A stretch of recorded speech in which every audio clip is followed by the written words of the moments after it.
పరమతండ్రి నామంలో మీ అందరికీ షలాం. ముఖ్యంగా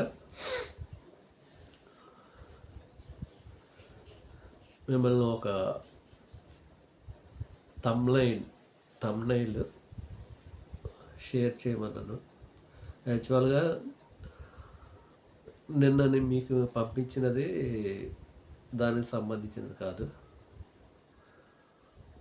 ఒక 10 days ముందు నేను లైవ్లో మాట్లాడినది.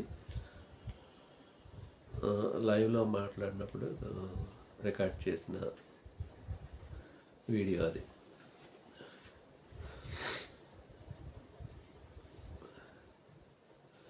అది నిన్న మీకు థంబ్నైల్ షేర్ చేయమని చెప్పింది మాత్రం దానికి సంబంధించింది కాదు. యాక్చువల్గా షేర్ చేసాం. నేను జాన్ పాల్ గారి వీడియోకి ట్యాగ్ చేసి పెట్టాను. అయినా కానీ ఆయన రెస్పాండ్ కాలేదు. నెక్స్ట్ ఆయన వాట్సాప్కి పెట్టాను అదే థంబ్నైల్. అయినా కానీ ఆయన రెస్పాండ్ కాలేదు.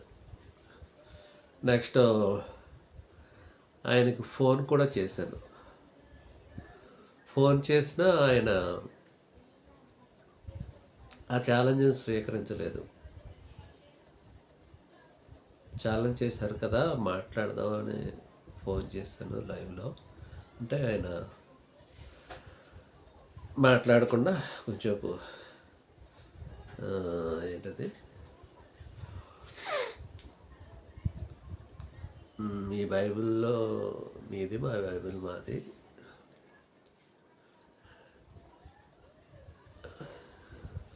మీ బైబిల్లో ఉన్నట్టు మీరు చేసుకుని మా బైబిల్లో మేము చేసుకుంటామని వెంటనే కట్ చేస్తారు. కట్ చేస్తే నేను 2 times మళ్ళీ ట్రై చేశాను. ఆయన లిఫ్ట్ చేయలేదు. ఎంగేజ్ వచ్చింది. మరి సంథింగ్ ఏదో ఎంగేజ్ మోడ్లో పెట్టేసినట్టున్నారు. సో ఆ థంబ్నైల్ గురించి ఇప్పుడు వరకు డిబేట్ ఏం అవ్వలేదు. నెక్స్ట్ ఆయన ప్రశ్నోత్తరాలు అని Q&A అని ఒక ఛానల్ ఉంటుంది. ఆ ఛానల్లో వాళ్ళ అదే ఆయన సంఘం అయినా దాన్ని ఆర్గనైజ్ చేస్తారు. వాళ్ళిద్దరు కలిసి మాట్లాడతారు. ఆయన కూడా వాట్సాప్లో నేను సో అండ్ సో అని మరి బైబిల్ మీద ఛాలెంజ్ చేశారు కదా, మరి ఛాలెంజ్ చేసినప్పుడు మీరన్నా ఆయన్ని రెస్పాండ్ అయ్యేలా చేయండి అని ఆయనకు మెసేజ్ పెట్టి వాట్సాప్ పెట్టాను. ఆయన రెస్పాండ్ కాలేదు. సరే చూద్దాం, ఎప్పటికైనా లైవ్కి వస్తారు కదా అప్పుడు మాట్లాడదామని నేను ఏం మాట్లాడలేదు. అంటే ఎందుకు చెప్తున్నానంటే నేను పెట్టిన లైవ్ అయితే మాత్రం దానికి సంబంధించింది కాదు. ముందుగానే ఒక 10 days బిఫోర్ ఆయనతో మాట్లాడినప్పుడు నాకు యాక్చువల్గా అప్పుడే డిబేట్ అయిపోతును, కానీ నాది మొబైల్ ఛార్జింగ్ అయిపోయింది. నెక్స్ట్ నన్ను ఒక గంట వరకు లైవ్లో వచ్చేసారు. ఆయన అలాగా యాడ్ చేయలేదు. సో నా మొత్తం ఛార్జింగ్ కూడా అతనితో మాట్లాడాను. ఛార్జింగ్ కూడా అయిపోయింది. అదే కారణం కాదు, ఆ రోజు సాబాత్ కాబట్టి నేను కూడా, లేకపోతే అది డైరెక్ట్ ప్లగ్లో ఛార్జ్ పెట్టి మాట్లాడుదును. కానీ టైం అయిపోతుందని నేను సాబాత్ గురించి ఆరాధన చేసుకుంటాం కదా, సాబాత్ ఆచరిస్తాం కాబట్టి. ఆయన ఏమన్నారంటే నెక్స్ట్ డే మీరు రెఫరెన్స్ పట్టుకుని రండి, నేను మీతో మాట్లాడుతాను, రేపు కూడా లైవ్ ఉంటుంది అని చెప్పారు. ఓకే, ఇంకా మనకు ఆప్షన్ ఉంది కాబట్టి నేను కూడా సాబాత్ గురించి, ముఖ్యంగా సాబాత్ గురించి కట్ అయిపోయాను. లేకపోతే ఆ రోజు నాకు ఆ టైం సరిపోదు డిబేట్కి. తర్వాత రోజు అయినా లైవ్ పెట్టలేదు. నేను ఫోన్ చేసినా రెస్పాండ్ కాలేదు. అవుతారు. ఆల్రెడీ ఇంతకుముందు ఒకసారి రాజమండ్రి సెమినార్‌లో ఆయనతో డైరెక్ట్‌గా మాట్లాడాను. ఆహ్, అప్పుడు కూడా ఆయన ఏమైందంటే, "మీ ప్రశ్నకు నా దగ్గర సమాధానం లేదు" అనే కింద దిగిపోయాడు ఆయన లాస్ట్‌లో. సరే సమాధానం లేనప్పుడు మనం ఏం చేస్తాను, మొన్న అప్పుడు లైవ్‌లో మాట్లాడాను. ఆ రోజేమో నాకు ఇలా ఆటంకం కలిగింది. మళ్ళీ ఆయనే పెట్టారు కదా! ఛాలెంజ్ నేను 12 గంటలకు లేపినా, నేను మాట్లాడుతూనే ఎంతసేపు అయినాను 12 గంటలకు ఫోన్ చేసిన ఛాలెంజ్ మీకు ఆరు ఆరు ఆరు ఆరు ఏంటయి 6 అంతస్తులు 6 ఫ్లోర్ల కోసం తెలిసిన మాట్లాడంటే 6 గ్రంథాల కోసం అట్లీస్ట్ 6 గ్రంథాలని తెలుసా? లేకపోతే ఎందుకు తెలియనప్పుడు ఆ గ్రంథాన్ని పట్టుకెళ్ళి అమ్మేసుకోండి సెకండ్ హ్యాండ్ డబ్బులన్నీ వస్తాయని ఛాలెంజ్ చేశాడు కదా! మరి నేను ఆ ఛాలెంజ్ స్వీకరించి నేను పెట్టాను. మరి రావాలి కదా! నేను వదలను. ఆ ఛాలెంజ్ అలాగ ఉంటది. చూద్దాం. అది. అందువల్ల ఈ 4 రోజులు కూడా హ్మ్. ఈ వారం అనుకుంటా ఏం మాట్లాడడానికి అవ్వలేదు. నెక్స్ట్ హబీబ్ పండగ అని చెప్పాను కదా! అదొక రోజు వన్ డే హబీబ్ పండగ ఆచరించాం. సో, అందువల్ల మాట్లాడడానికి అవ్వలేదు. ఆహ్, మరి ముఖ్యంగా ఇప్పుడు మాట్లాడవలసిన విషయం ఏంటంటే నేను ఆహ్, బిఫోర్ వీడియో మీకు మూడో పండగల పార్ట్ 3లోననుకుంటా పరమ తండ్రి మన మనోనేత్రాలకి గుడ్డితనం కలిగించారు అని నేను మాట్లాడాను. అది కరెక్ట్ కాదు అది. సారీ. అంటే ఆ లేఖనం నేను వేరే లేఖనం ఆయన ఆ సందర్భం ఆయన చెప్పింది కాదు. దాన్ని ఒకసారి మీకు వినిపిస్తాను. దయచేసి వినండి. 2 కొరింథీయులకు రాసిన పత్రిక 4వ వచనం 4వ అధ్యాయం 4వ వచనం చదువుతాను వినండి. యాహ్వే స్వరూపి అయి ఉన్న మెస్సయ్య మహిమను కనపరచు సువార్త ప్రకాశం వారికి ప్రకాశింపకుండు నిమిత్తము యుగ సంబంధమైన దేవత అవిశ్వాసులైన వారి మనోనేత్రములకు గుడ్డితనము కలుగజేసెను. ఇక్కడ మాట్లాడుతుంది పరమ తండ్రి గుడ్డితనం కలుగజేయలేదు. ఈ లోక దేవత. అది నేను కరెక్షన్ చేసుకోవాలనుకున్నాను. అదే తర్వాత పరమ తండ్రి కూడా అంటారు. అంటే అది కూడా చూద్దాం.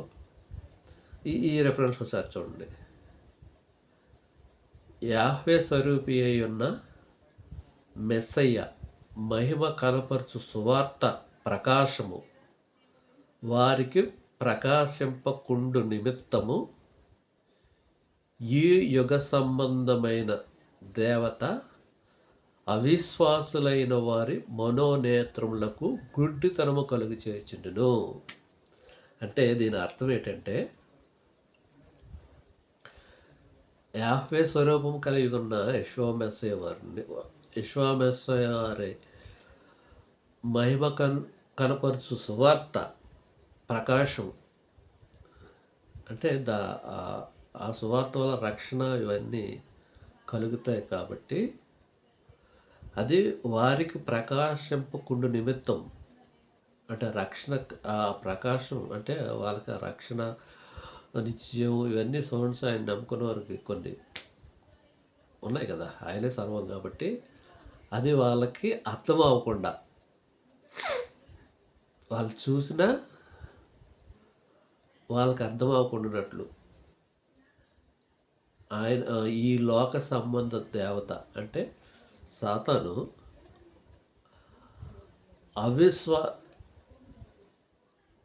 అవిశ్వాసులైన వారి మనోనేత్రంలో గుడ్డితనం కలుగజేసెను.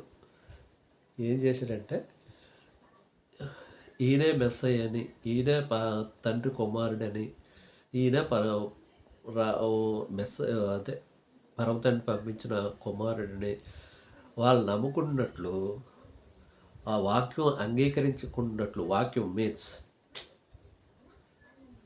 ఫర్ ఎగ్జాంపుల్ ఇప్పుడు వరకు నేను కొన్ని చెప్పాను కదా. ఏంటి కాన్స్టాంటిన్ చక్రవర్తి అన్నీ మార్చివేయబడినాయి బైబిల్లోని పండుగలు నియమకాలాలు సాబాతులు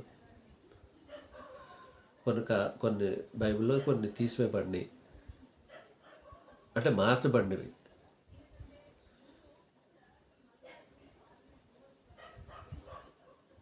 అంటే అసలైనది అర్థం కాకుండా నిజమైనది అర్థం కాకుండా మిగిలిన వాళ్ళకి అర్థమయ్యేటట్టు వాళ్ళ మనోనేత్రాలకు వాడు గుడ్డితనం కలుగు చేశాడు. అవిశ్వాసులైన వారికి, అందరికీ కాదు. విశ్వాసులు అంగీకరించారు, వాళ్ళకి వెలిగింది, వాళ్ళు యాక్సెప్ట్ చేశారు, వాళ్ళు బాగానే ఉన్నారు, వాళ్ళు కంటిన్యూ అవుతున్నారు. అవిశ్వాసులైన వారికి మనోనేతలు గుడ్డితనం కలుగజేశారంటే వాళ్ళకి అర్థం కాకుండా చేసాడు ఈ లోక దేవత. వేరే కాన్సెప్ట్, వేరే దాంట్లోకి బైబిల్ ఈయన ఇచ్చిన వాక్యాన్ని కాకుండా వేరే దానికి ఫాలో అయ్యేటట్టు వాళ్ళని సాతాను డైవర్ట్ చేశాడు. వాళ్ళ మనోనేత్రాలు మూసాడు. మనోనేత్రాలు అంటే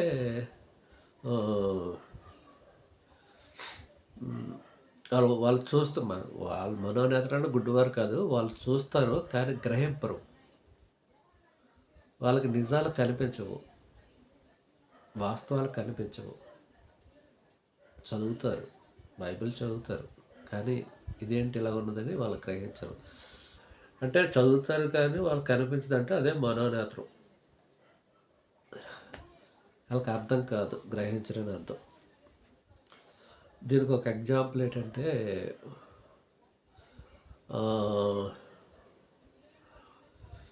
ఎలీషా టైంలో ఎవరో సిరియన్స్ అనుకుంటా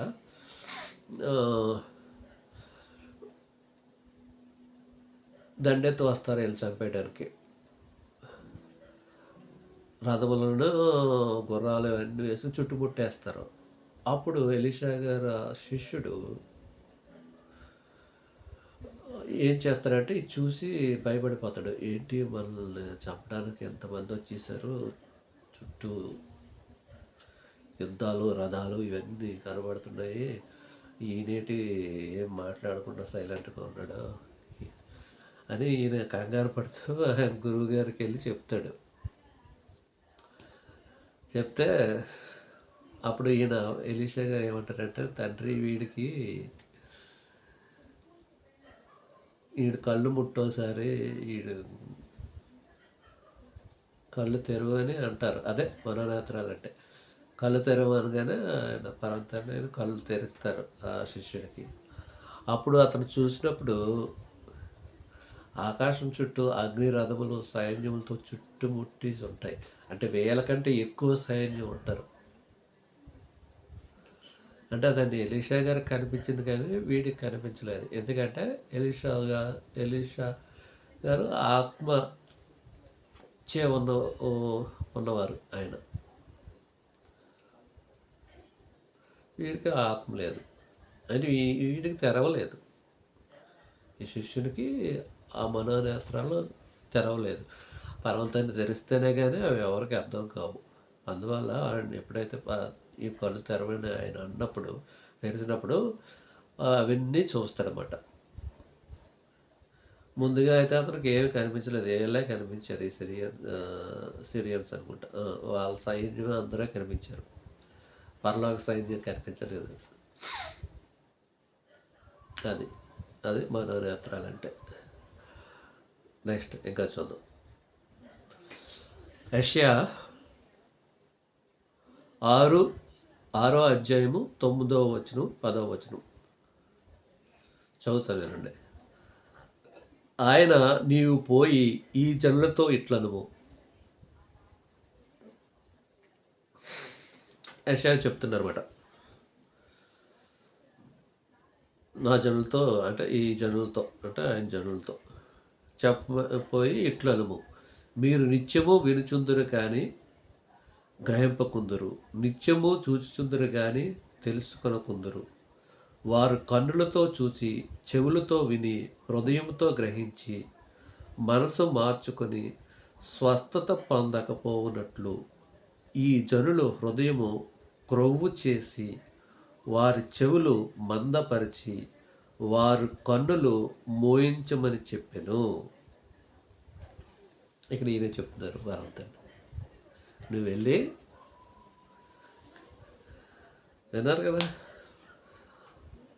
వారు కన్నులతో చూచి చెవులతో విని హృదయంతో గ్రహించి మనసు మార్చుకొని స్వస్థత పొందక రక్షణ పొందకపోవునట్లు ఈ జనులు హృదయము క్రొవ్వు చేసి, అంటే వాళ్ళకి అర్థం అవ్వకుండా చేసి వారి చెవులు మందపరిచి వారు వినకుండా చేసి వారి కన్నులు మోయించమని చెప్పాను. ఇది పర్వతాన్ని చెప్పింది. నేను మొన్న అది రివర్స్గా చెప్పినట్టున్నాను. ఈయనే చెప్తున్నారు ఆయన కళ్ళు మూసేయమని. అంటే కళ్ళు మూసేయమంటే కళ్ళు పోగొట్టమని కాదు, వాళ్ళకి అర్థం కాదు, వాళ్ళ మనోనేత్రాలు తెరవబడకుండా చేశారన్నమాట. తెరవబడకుండా చేశారు. అదే యెషయాతో చెప్పమంటున్నారు అన్నమాట. నెక్స్ట్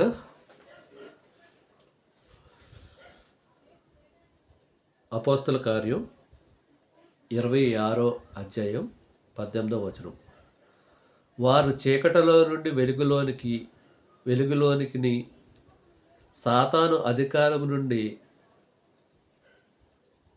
యాహ్వే వైపునకు తిరిగి నా యందలి విశ్వాసము చేత పాప క్షమాపణను పరిశుద్ధపరచబడిన వారిలో స్వాస్థ్యమును పొందినట్లు వారి కన్నులు తెరచుటకై నేను నిన్ను వారి యొద్దకు పంపెదనని చెప్పెను. పౌలు గారు చెప్తున్నారు. ఆయన ఎందుకు పంపించారంటే, చదివితే మీకు అర్థమైపోయి ఉంటుంది.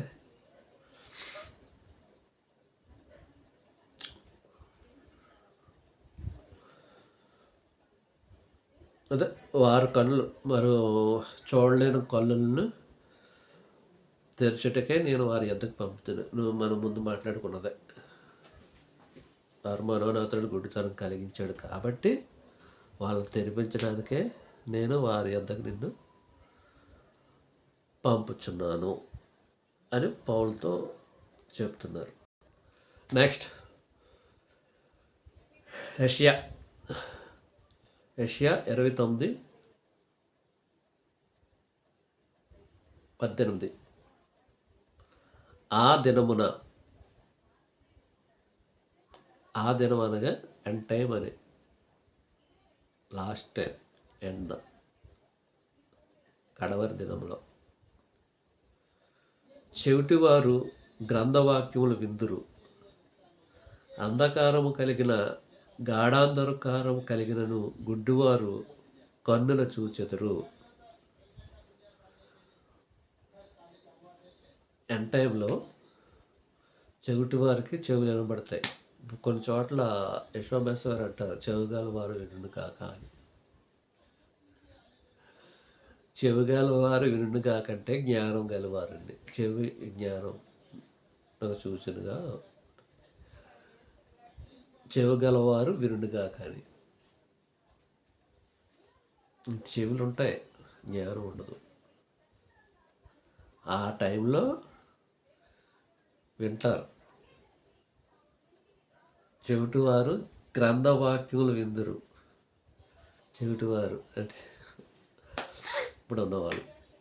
అప్పుడు చెవిడు పోతుంది, జ్ఞానం వస్తుంది. గ్రంథవాక్యములు విందురు, అంధకారం కలిగినను గాఢాంధకారం కలిగినను గుడ్డివారు కన్నులారా చూచెదరు. వాడికి ఎంత అంధకారం ఉన్నా, ఎంత గాఢాంధకారంలో అంటే, ఫర్ ఎగ్జాంపుల్ ఐడియల్ వర్షిప్కి వెళ్ళిపోయిన గాఢాంధకారం అంటే పర్వతాన్ని ఆజ్ఞను నిలిసి, గాఢాంధకారం మీన్స్ ఇంకా దుష్టుడిలాగా తయారైపోయిన, పాడైపోయిన కన్నులారా చూచెదరు. ఆ దినమున కన్నులారా చూస్తారు ఆయన. అప్పుడు రమ్ము బాదుకుందురని ఒక లేఖనం ఉంది. ఆ ఉగ్రత దినమున రొమ్ము కొట్టుకుంటారంట. అయ్యో! ఎన్నాళ్ళు మా ఎదురుగున్న మేము గ్రహించలేదే సత్యాన్ని. జ్ఞానం జ్ఞానం అంటే మన ఇంట్లోనే ఉండగాను. ఫర్ ఎగ్జాంపుల్ మన బైబిల్‌లో ఉన్నదే నేను చదివాను గాని గ్రహించలేదే అని రొమ్ము కొట్టుకుంటారు. సర్వజనం అంటే, అంటే క్రిస్టియన్స్ అనే కాదు. అన్యులు కూడా అందులోను. ఇజ్రాయెల్స్ కూడా. Israel's also. ఇజ్రాయెల్స్ యెహోవాను యాక్సెప్ట్ చేయలేదు కదా! ఏదో కొందరు. అందరికీ వాక్యం అన్నది ఇజ్రాయేల్‌కని కాదు, అన్యులకని కాదు, ఎవరికైనా కాదు. ఎవరికైనా ఒకటే వాక్యం. ఆయన ఎవరైనా ఆయన పిల్లలే. ఆయన ద్వారా వచ్చినోళ్ళే. సో, ఆయనకి తారతమ్యం ఉండదు. ఎవరైనా ఒకటే. ఎవరికైనా ఒకటే కట్టడ, ఒకటే నిబంధన. ఇజ్రాయేల్‌కో కట్టడ, అన్యులకో కట్టడ లేదు. అలాంటప్పుడు ఇంక మామూలే కదా! ఇప్పుడు ఆళ్ళకో కట్టడ, ఈళ్ళకో కట్టడ అంటే ఆయన అందరిలాగే ఉంటది. మనుషుల్లాగే, మనుషుల స్వభావమే కలిగి ఉంటారు కదా! అందరికీ ఒకటే కట్టడ ఆయన. ఆయన ఆజ్ఞల విషయంలో. హృదయాంతరంగంలో ఎరిగిన తండ్రి. నీ హృదయాన్ని బట్టే ఆయన నిన్ను తీర్పు తీరుస్తారు తప్ప నేను మనుషులను చూసి తీర్పు తీర్చరు. సో, ఆయనకి ఆత్మలు. ఆత్మలు అంటే అందరి ఆత్మలు ఒకటే. ఒక టైపే. ఆయనకి. మన శరీరాలు అంటే డిఫరెంట్ డిఫరెంట్ షేప్స్, కలర్స్, హైట్లు, వెయిట్లు ఇవన్నీ ఉంటాయి కానీ ఆత్మల్లో భేదాలు ఉండవు. సో, ఆయన హృదయం వాళ్ళ హృదయాలను చూస్తారంతే.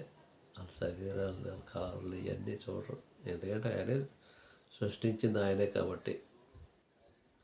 సో, తీర్పు అన్నది ప్రపంచంలో ఎవరికైనా ఒక్కటే.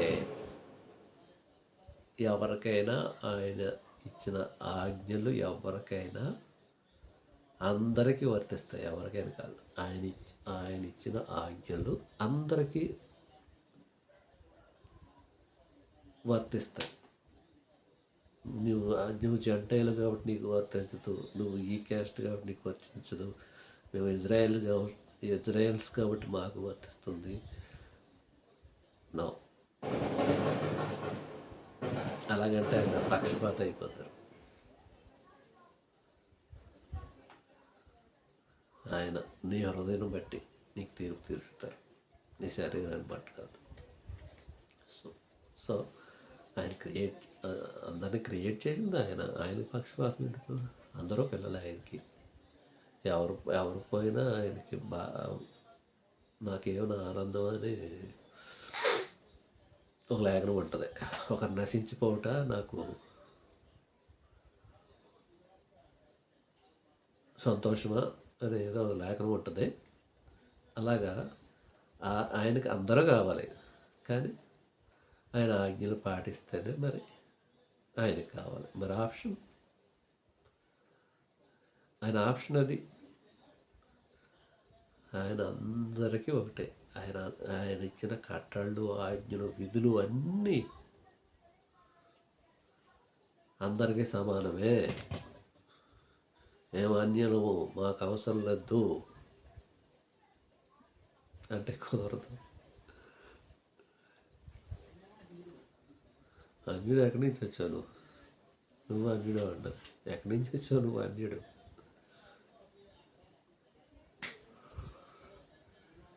అందుకనే ఆయన ఇలాంటి మాట్లాడతారని అంటు కట్టారు తీసుకొచ్చి మళ్ళీ.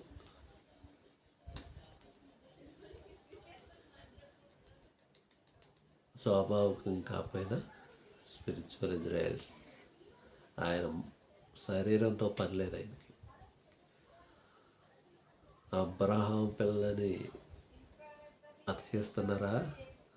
రాళ్ళలో నుండి కూడా పిల్లలు పుట్టిస్తానన్నారు. ఆయన శరీరంతో పని లేదు. నీ మనసుతో పని ఆయనకి. అందుకని ఆత్మతోనూ సత్యముతోనూ ఆరాధించు ఆయనకి ఇష్టమైందంట. వారి కోసమే ఆయన వారు అలా చేయటమే ఆయనకి ఇష్టమంట. ఆత్మతోను సత్యంతో ఆత్మతోను సత్యంతోను ఆరాధించడం ఆయనకి ఇష్టమంట. అలా జరగాలని ఆయన కోరుకుంటున్నారంట. ఒక లేఖనంలో ఉంటుంది.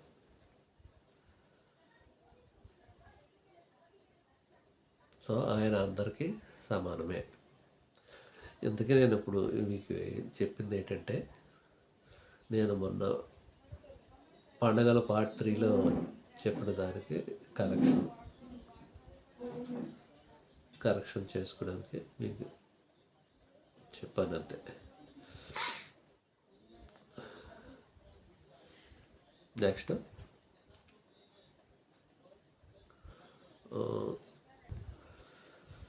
పండగ వస్తుంది,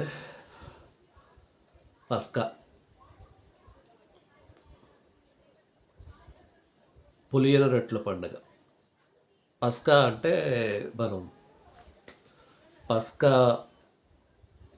మరి యెషోవాసు వారు బలి అయిపోయారు కాబట్టి ఆయన మనం స్లాటరింగ్ చెయ్యం, అంటే గొర్రెను గట్టి ఏమి కొయ్యం. పస్కా పండుగ అంటే మనం చేయవలసిందంటే 7 దినాలు పులియన రొట్టెలు మాత్రమే తినాలి. పులియన రొట్టెలు మాత్రమే తినాలి. అది మస్ట్. ఇది క్రిస్టియన్స్ అనుకుంటారు, ఇది మాకు కాదంటారు. ఇప్పుడు వరకు చెప్పాను కదా నేను. ఆలోచించండి. అందరికని ఆయన కమాండ్మెంట్ అది.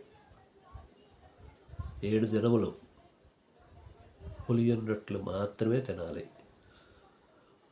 ఈ పులియన రొట్టెలు పండగ ముందే మీ ఇంట్లో పులిసినది ఏదైనాను తీసి బయట పాడివేయాలి. నెక్స్ట్ ఇంకో ముఖ్యమైన విషయం ఏంటంటే, యెషోవా మెమోరియల్ అనే ఒకటి చాలా నాకు తెలిసి అంటే జ్యూస్లోనే ఎవరు చేయరు. జ్యూసే కాదు, మన ఇండియాలోనే చాలా వరకు చేయరు అనుకుంటున్నాను నేను. ఏంటంటే పస్కాకు ముందు రోజు, అంటే పులియన రొట్టెల పండగకు ముందు రోజు యెషోవా మెమోరియల్ అంటే యెషోవాసు గారు ఏం చెప్పారంటే, ఆయన పస్కా బలి అయిపోయే ముందు ఒక విందు సిద్ధపరుస్తారు. లాస్ట్ సప్పర్ అంటారు కదా అది. అప్పుడు ఏమంటారంటే, నన్ను జ్ఞాపకం చేసుకుని నిమిత్తము ఇది మీరు చెయ్యండి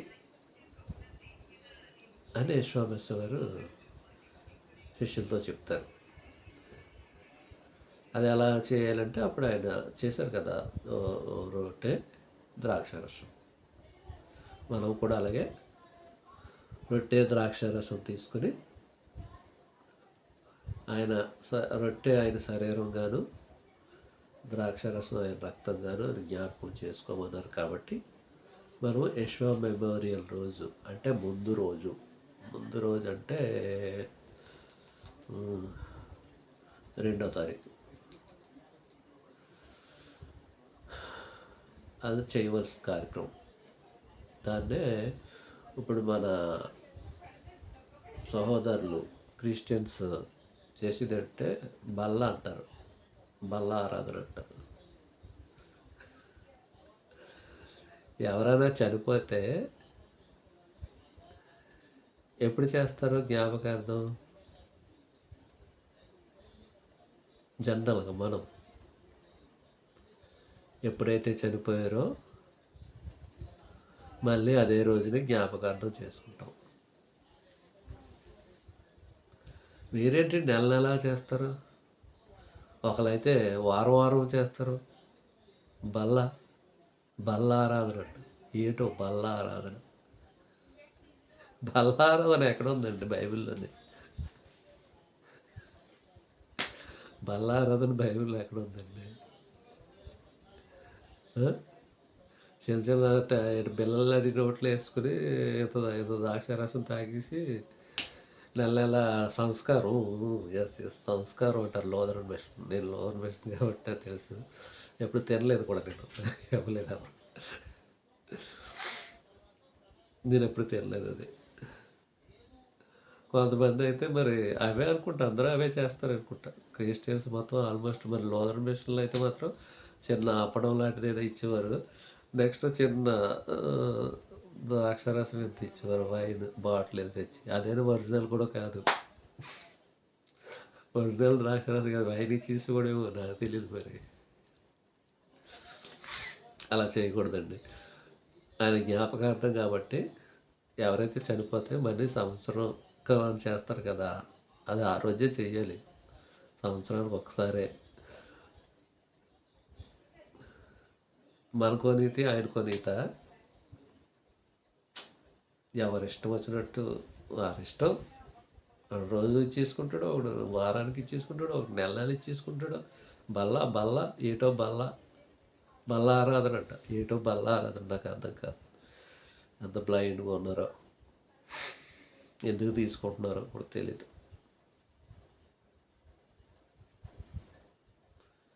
ఆయన మన కోసం చనిపోయారని జ్ఞాపకం ఉంచడం కోసం ఆయనని ఇలా చేయండి అని శిష్యులతో చెప్పారు. సో అది సంవత్సరానికి ఒకసారి పస్కా రోజు ముందు రోజు మనం గ్రేప్స్ తెచ్చుకుని దాన్ని జ్యూస్ చేసుకుని నెక్స్ట్ చపాతీ చేసుకుని రొట్టెతో అంటే ఫుడ్ చేసుకోవచ్చు, కానీ అలాగ ఆరాధించారు కాబట్టి అది ఫుడ్ అది ఏంటది చపాతీ రొట్టె ద్రాక్షరసం వాళ్ళ ఫుడ్. సో వాళ్ళు అలా చేసుకునేవారు. సో మనకి కూడా చపాతీ తినే అలవాటు ఉంది కాబట్టి మనం కూడా ఆయన చేసినట్లే మనం చేసుకోవడం తప్పలేదు, చేయాలి. ఎందుకంటే ఆయన స్పెసిఫిక్గా చెప్పారు కాబట్టి రొట్టె ద్రాక్షరసం తీసుకోమని మనం చేయాలి. చేసి మామూలుగా మన ఆహారం మనం తినేస్తాం. అది మ్యాటరు. అది యెషువా మెమోరియల్ అంటారు. యెషువా మెస్సవారిని జ్ఞాపకం చేసుకోవటం. అదైనా సంవత్సరానికి ఒక్కసారి జ్ఞాపకం చేసుకోవాలి. అంటే ఆయన మర్చిపోమని నేను అనట్లేదు. జ్ఞాపకార్థ దినం ఒకరోజు డే అది. పండగలు ఒక రోజు ఎలా చేస్తున్నామో అది డే. ఆయన ఆ రోజే జ్ఞాపకం చేసేవారు కదా, మనసులో ఎప్పుడు ఆయన ఉంటారు. ఆయన జ్ఞాపకార్థంగా చేయమన్నారు కాబట్టి అది కమాండ్మెంట్ కాబట్టి చెయ్యాలి. అది ఆయన చెప్పారు కాబట్టి ఆయన నోటితో చెప్పిన ఏవీ చేయరు, చెప్పనివి మాత్రం చేసేస్తారు. ఆయన చెప్పారు, చేయాలి అంతే. పరమ నామంలో మీ అందరికీ షలోం.